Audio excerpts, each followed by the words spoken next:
നമസ്കാരം. On air മീഡിയയിലേക്ക് സ്വാഗതം. ആ നിത്യവിസ്മയനാദം നിലച്ചു. അനശ്വര ഗാനങ്ങളിലൂടെ പാട്ടിന്റെ വസന്തം തീർത്ത സ്വരം മലയാളത്തിന്റെ ഭാവഗായകൻ പി ജയചന്ദ്രൻ അന്തരിച്ചു. 81 വയസ്സായിരുന്നു. തൃശൂരിലെ സ്വകാര്യ ആശുപത്രിയിലായിരുന്നു അന്ത്യം. ലളിത സുന്ദര സ്വരമാധുര്യമായി 5 പതിറ്റാണ്ട് ആയിരക്കണക്കിന് പാട്ടുകൾ പാടിത്തീർത്ത് 81 വയസ്സിൽ അദ്ദേഹം വിട പറഞ്ഞു. ഇന്ത്യയുടെ ശബ്ദം കേൾക്കാൻ ലോകം ഇന്ന് തയ്യാറാണെന്ന് പ്രധാനമന്ത്രി നരേന്ദ്രമോദി.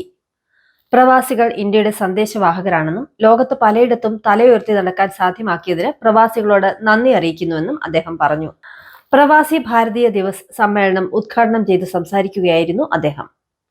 21 നൂറ്റാണ്ടിലെ ഇന്ത്യ വളരെ വേഗം മുന്നോട്ട് സഞ്ചരിക്കുകയാണെന്നും 25 കോടി ആളുകളെ ദാരിദ്ര്യത്തിൽ നിന്ന് മുക്തരാക്കിയെന്നും പ്രധാനമന്ത്രി പറഞ്ഞു. ലോകത്തെവിടെയാണെങ്കിലും പ്രതിസന്ധി ഘട്ടങ്ങളിൽ പ്രവാസികളെ സംരക്ഷിക്കാൻ സർക്കാർ പ്രതിജ്ഞാബദ്ധമാണെന്നും പ്രധാനമന്ത്രി നരേന്ദ്രമോദി കൂട്ടിച്ചേർത്തു. വാഹനാപകടത്തിൽ പരിക്കേറ്റവർക്ക് ഗോൾഡൻ അവറിൽ പണരഹിത ചികിത്സയ്ക്ക് പദ്ധതി വേണമെന്ന ഉത്തരവുമായി സുപ്രീം കോടതി. പരിക്കേറ്റതിന് തൊട്ടു പിന്നാലെയുള്ള സമയത്ത് ചികിത്സാ നിഷേധം അനുവദിക്കാനാവില്ലെന്നും കോടതി ചൂണ്ടിക്കാട്ടി. കേന്ദ്ര സർക്കാരിനോടാണ് സുപ്രീം കോടതി നിർദ്ദേശം നൽകിയിരിക്കുന്നത്. മാർച്ച് 14-നകം വിജ്ഞാപനമിറക്കണമെന്നും സുപ്രീം കോടതി നിർദ്ദേശിച്ചു. നടി ഹണി റോസിനെതിരായ ലൈംഗികാധിക്ഷേപ കേസിൽ അറസ്റ്റിലായ വ്യവസായി ബോബി ചെമ്മണ്ണൂരിനെ വിമർശിച്ച് മുൻമന്ത്രി ജി സുധാകരൻ. ബോബി ചെമ്മണ്ണൂരിന് പണത്തിന്റെ അഹങ്കാരമാണെന്നും എന്തും ചെയ്യാമെന്ന തോന്നലാണെന്നും അദ്ദേഹം പറഞ്ഞു. അടി കൊടുക്കാൻ ആളില്ലാഞ്ഞിട്ടാണെന്നും ആലപ്പുഴയിലായിരുന്നുവെങ്കിൽ ഞങ്ങൾ തല്ലിയേനെയെന്നും അദ്ദേഹം പ്രതികരിച്ചു. ബോബിയെ പരമനാരിയെന്ന് വിശേഷിപ്പിച്ച ജി സുധാകരൻ ഇതുപോലുള്ള വൃത്തികേട് നടക്കുന്ന കേരളം എല്ലാത്തിലും ഒന്നാമതാണെന്ന് പറഞ്ഞു നടക്കുന്നതിനെയും ചോദ്യം ചെയ്തു. നടി ഹണി റോസിന്റെ ലൈംഗിക അധിക്ഷേപ പരാതിയിൽ വ്യവസായി ബോബി ചെമ്മണ്ണൂരിനെതിരെ പോലീസിന് നിരവധി തെളിവുകൾ ലഭിച്ചുവെന്ന് Kochi central ACP K Jayakumar. കൃത്യമായ ഡിജിറ്റൽ തെളിവുകൾ പോലീസ് ഹാജരാക്കുമെന്നും ബോബി ചെമ്മണ്ണൂരിനെതിരെ കൂടുതൽ വകുപ്പുകൾ പരിഗണനയിലുണ്ടെന്നും ACP പറഞ്ഞു. നടിയുടെ പരാതി സിനിമാ പ്രചരണം ലക്ഷ്യമിട്ടല്ലെന്നും ഡിജിറ്റൽ തെളിവുകൾ പോലീസ് ശേഖരിച്ചിട്ടുണ്ടെന്നും ACP പറഞ്ഞു. എന്നാൽ മാപ്പ് പറയാൻ തെറ്റൊന്നും ചെയ്തിട്ടില്ലെന്ന് ആവർത്തിച്ചു വ്യക്തമാക്കുകയാണ് ബോബി. എറണാകുളം CJM കോടതിയിൽ ഹാജരാക്കാൻ കൊണ്ടുപോകുന്നതിനിടെയാണ് ബോബി ചെമ്മണ്ണൂരിന്റെ പ്രതികരണം. നടി ഹണി റോസിന്റെ വസ്ത്രധാരണത്തെ വിമർശിച്ച് ബോബി ചെമ്മണ്ണൂരിന് അനുകൂലമായി ചാനൽ ചർച്ചകളിൽ രംഗത്തെത്തിയ സാമൂഹിക നിരീക്ഷകൻ രാഹുൽ ഈശ്വറിനെതിരെ ഫേസ്ബുക്ക് കുറിപ്പുമായി ഹണി റോസ്. സ്ത്രീകൾ എത്ര വലിയ പ്രശ്നം അഡ്രസ് ചെയ്താലും രാഹുൽ ഈശ്വർ പങ്കെടുക്കുന്ന ചർച്ചകളിൽ അദ്ദേഹത്തിന്റെ അസാമാന്യ ഭാഷാജ്ഞാനം കൊണ്ടും ഭാഷാ നിയന്ത്രണം കൊണ്ടും ആ പ്രശ്നങ്ങളെ നിർവീര്യമാക്കും എന്നാണ് ഹണി റോസ് പറയുന്നത്. രാഹുൽ ഈശ്വറിന്റെ മുന്നിൽ വരേണ്ട സാഹചര്യമുണ്ടായാൽ താൻ വസ്ത്രധാരണത്തിൽ ശ്രദ്ധിച്ചോളാമെന്നും ഹണി റോസ് ഫേസ്ബുക്കിൽ കുറിച്ചു. വന്യജീവി ആക്രമണങ്ങളിൽ പലതും ഉൾവനത്തിലാണ് നടക്കുന്നതെന്ന് വനം മന്ത്രി AK ശശീന്ദ്രൻ. ഇത്തരം സാഹചര്യം ഒഴിവാക്കാൻ ബോധവൽക്കരണം വേണമെന്നും മന്ത്രി പറഞ്ഞു.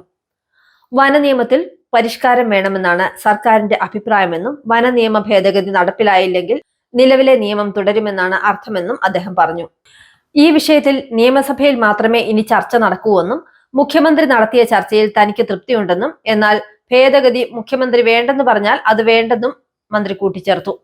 നിയമസഭാ തെരഞ്ഞെടുപ്പല്ല തദ്ദേശ തെരഞ്ഞെടുപ്പ് മാത്രമാകണം ഇനിയുള്ള ലക്ഷ്യമെന്ന് കോൺഗ്രസ് നേതാക്കളെ ഓർമ്മിപ്പിച്ച് മുതിർന്ന നേതാവ് AK ആന്റണി. മുഖ്യമന്ത്രി സ്ഥാനത്തിനും നേതൃനിരയിൽ സ്ഥാനമുറപ്പിക്കാനുമുള്ള അനാവശ്യ ചർച്ചകൾ വേണ്ടെന്നും അദ്ദേഹം വ്യക്തമാക്കി. KFCയിലെ പാർട്ടി ബന്ധുക്കളുടെ കമ്മീഷൻ ഇടപാടാണ് അനിൽ അംബാനിയുടെ കമ്പനിയിലെ നിക്ഷേപത്തിന് പിന്നിലെന്ന് പ്രതിപക്ഷ നേതാവ് VD സതീശൻ ആരോപിച്ചു. അന്നത്തെ ധനമന്ത്രി തോമസ് ഐസക്കിന്റെ അറിവോടെയാണ് ഇത് നടന്നതെന്നും കൂടുതൽ ധനം സൂക്ഷിക്കണം എന്ന വ്യവസ്ഥ ലംഘിച്ചാണ് നിക്ഷേപം നടത്തിയതെന്നും അദ്ദേഹം പറഞ്ഞു.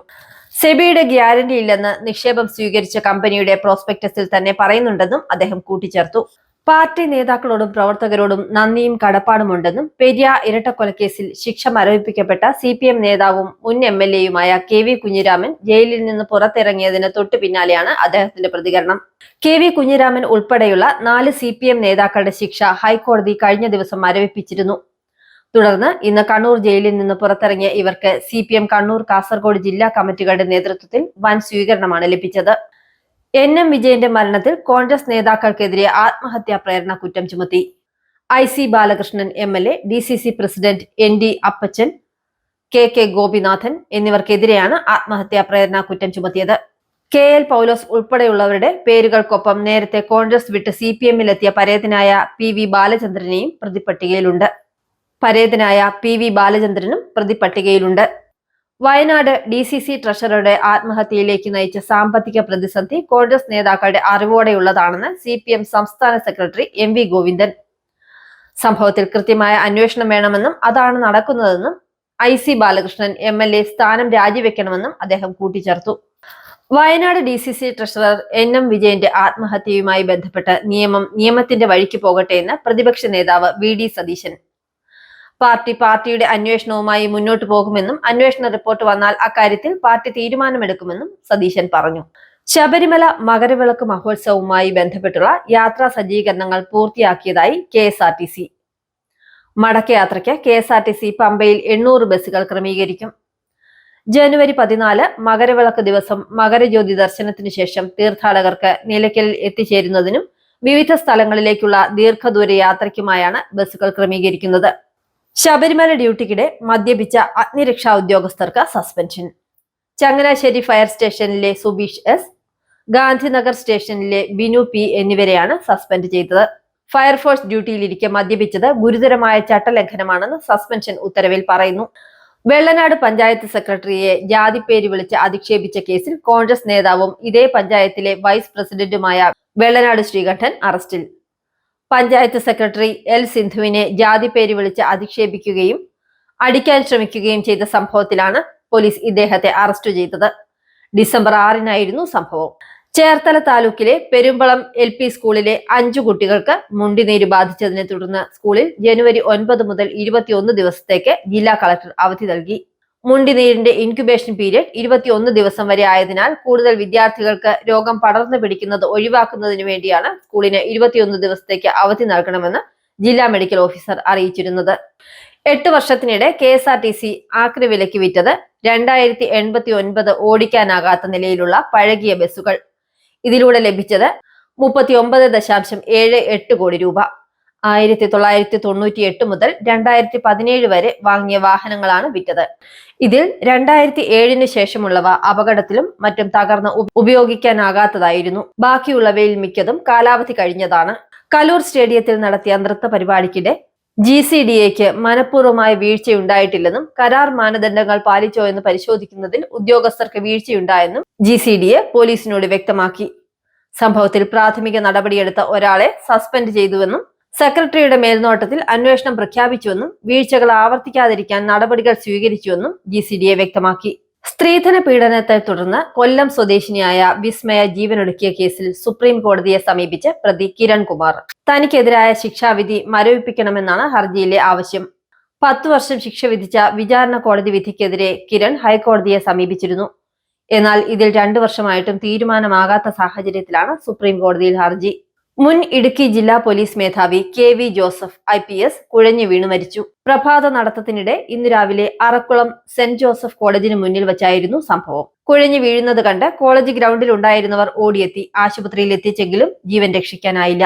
തിരുമല തിരുപ്പതി ക്ഷേത്രത്തിൽ കഴിഞ്ഞ ദിവസം 6 പേരുടെ മരണത്തിനിടയായ അപകടത്തിന്റെ വിശദീകരണവുമായി തിരുപ്പതി ദേവസ്ഥാനം. തിരുമല തിരുപ്പതി ക്ഷേത്രത്തിൽ കഴിഞ്ഞ ദിവസം 6 പേരുടെ മരണത്തിനിടയായ അപകടത്തിന്റെ വിശദീകരണവുമായി തിരുപ്പതി ദേവസ്ഥാനവും പോലീസും. ക്യൂവിന് മുന്നിലെ ആൾക്കൂട്ടത്തിനിടയിൽ നിൽക്കുകയായിരുന്ന ഒരു സ്ത്രീക്ക് ശ്വാസം മുട്ടൽ അനുഭവപ്പെട്ടതിനെ തുടർന്ന് ഇവരെ പുറത്തേക്ക് കൊണ്ടുപോകാൻ ക്യൂവിന്റെ ഒരു ഭാഗം പോലീസ് കുറച്ചു തുറന്നു. ഈ സമയത്ത് ഇവിടേക്ക് ആളുകൾ ഇടിച്ചു കയറിയതിനെ തുടർന്നായിരുന്നു അപകടമെന്നാണ് സ്ഥിരീകരണം.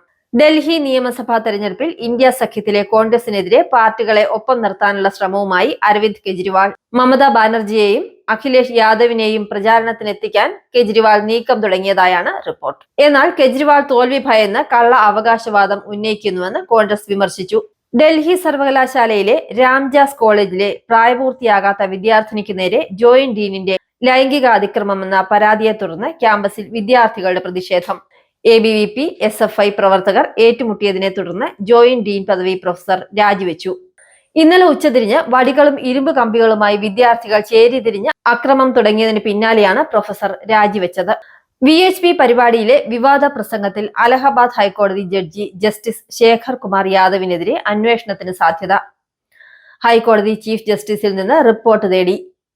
മാപ്പ് പറയാൻ ജഡ്ജി തയ്യാറാകാത്ത സാഹചര്യത്തിലാണ് പുതിയ നീക്കം. താലിബാൻ വിദേശകാര്യമന്ത്രി അമീർ ഖാൻ മുത്താഖിയുമായി വിദേശകാര്യ സെക്രട്ടറി വിക്രം മിശ്രി ചർച്ച നടത്തിയതിനെ തുടർന്ന് താലിബാന്റെ സ്ത്രീ വിരുദ്ധത അടക്കമുള്ള നയങ്ങൾ ഇന്ത്യ അംഗീകരിച്ചതായി ഇതിന് അർത്ഥമില്ലെന്ന് സർക്കാർ വൃത്തങ്ങൾ വിശദീകരിച്ചു. ഇന്ത്യയെ ലക്ഷ്യം വയ്ക്കുന്ന ഭീകര സംഘടനകൾക്ക് അഫ്ഗാൻ ഭരണകൂടം ഒരു സഹായവും നൽകരുത് എന്ന് വിദേശകാര്യ സെക്രട്ടറി ഇന്നലത്തെ ചർച്ചയിൽ ആവശ്യപ്പെട്ടു.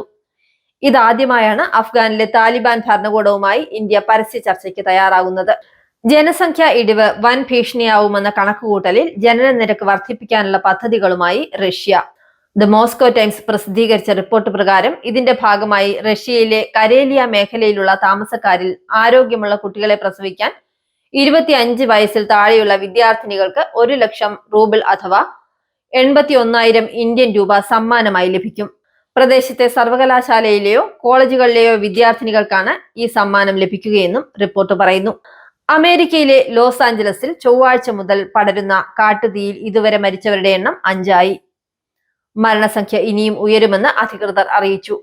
ഒട്ടേറെ ഹോളിവുഡ് താരങ്ങൾ താമസിക്കുന്ന ഹോളിവുഡ് ഹിൽസിൽ നിരവധി താരങ്ങളുടെ വീടുകൾ കത്തിനശിച്ചിട്ടുണ്ട്.